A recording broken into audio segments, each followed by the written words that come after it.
All this pain from an endless fight, it's no surprise some can't sleep at night, tossing and turning in their beds, while the violence of media replays in their heads, painting a picture that only shows one side of the divide, only instilling hate. What are they trying so desperately to hide? Pain and agony, all designed to illustrate a false reality. We see villains by color, not by creed, choking on the lies the media feeds. But if you look a little closer, the truth is what we'll see. I wish for a world made of peace, for you and for me. So originally I'm from the Midwest, from the state of Ohio, from the small town called Xenia, and I lived there until I was 12. And then in 2009, my dad got hired at Boeing, and when he did, we moved from Ohio to Washington, to the west side, to a city called Marysville. I would definitely say my environment growing up has had a huge impact on my writing.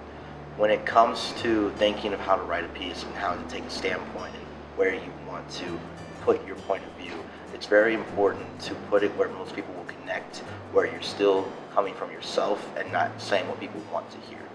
And coming from two different environments and coming from two completely different areas, both geographically, economically, and politically, it's just always great to have both impacts and both sides heard in the same person.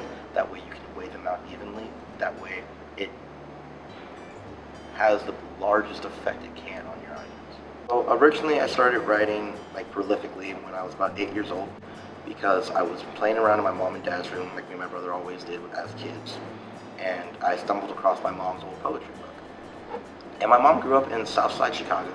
She grew up in a neighborhood that, wasn't exactly the best. And she never let that change who she was.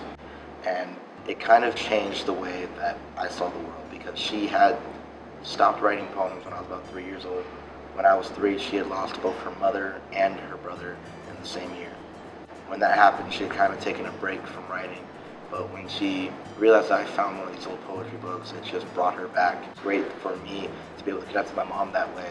So when you speak the words you write, it's so much different than seeing it on paper. Because when you speak it, you give them a voice and you give them power. When you speak something that you've written, it is your internal thoughts and you're giving them a voice to be heard by everyone around you. And when you give a voice power, it gives it meaning. And if it has meaning, it's going to go a lot further than it would just being written out on a screen or on a sheet of paper. So when it comes to each piece, there is no universal message. There is no message that I want to have carried from this piece into this piece into this piece. It's not a story, but rather separate parts of life. And my first piece is called Tragic Truth. And that piece was released during Suicide and Mental Health Awareness Week. And I did it for my DTC 201 class because we were told to do an audio video project. And I decided if I was going to do that, I wanted to do something meaningful. So I did a piece on suicide and depression. And that piece was meant to tell everyone, you're not alone. You're not dealing with this alone. There's someone that cares about you. That piece's meaning is going to be different than my piece, Not All. That piece is about hatred in the world. It's about what's wrong with our world. And it's about how people are seeing and perceiving the world and not understanding exactly what's happening because we're so quick to jump to whatever the easiest assumption is. And then my last piece that I have currently written is called Reality Check. And that piece's meaning is just that there's so much going on today when it comes to political issues or religious issues or any kind of issue that people see as controversial or debatable. And we care so much about what everyone else is doing and so little about what we're doing. So there is no meaning that I like to keep universal. I like to keep the conversation moving. I like to keep people thinking. I like them to have a different perspective on what's going on. So when it comes to my pieces, I think it's extremely important for the audience to be my primary focus. I think it's extremely important for them to be who's getting the most help out of my writing. My friend's mom, when I released Tragic Truth last year, she told me that she had watched it every day for 2 weeks straight.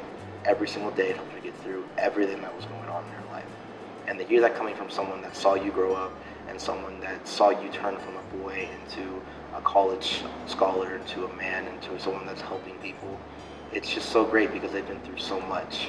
They've seen the world change. They've seen many people grow up and do terrible things. They've seen people grow up and do amazing things.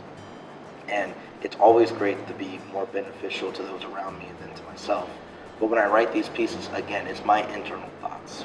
And those are thoughts that I have going on in my head about what is going on in the world. Out of all my pieces that I've written, My favorite comes out of Not All, and it would be the line, choking on the lies the media feeds. And separately, that line doesn't really mean much to you. It doesn't really sound like it means much to me. But if you hear that piece and you hear that line stand out in that piece, it has all the power to all of a sudden be like, aha. And it's just the piece that I like. It's just the one line that I think really makes people stop and think and reevaluate what's going on. So my final thoughts and my final message that I want to send to everyone is that no matter who you are and no matter what you've been through and no matter what you've seen or done, you matter to somebody in this world. That's something that a lot of people forget often. And my forms of expression, it's meant to remind all of us that we matter. And I hope all of you have the best, and I hope you guys make sure to prosper in everything that you do in your life and continue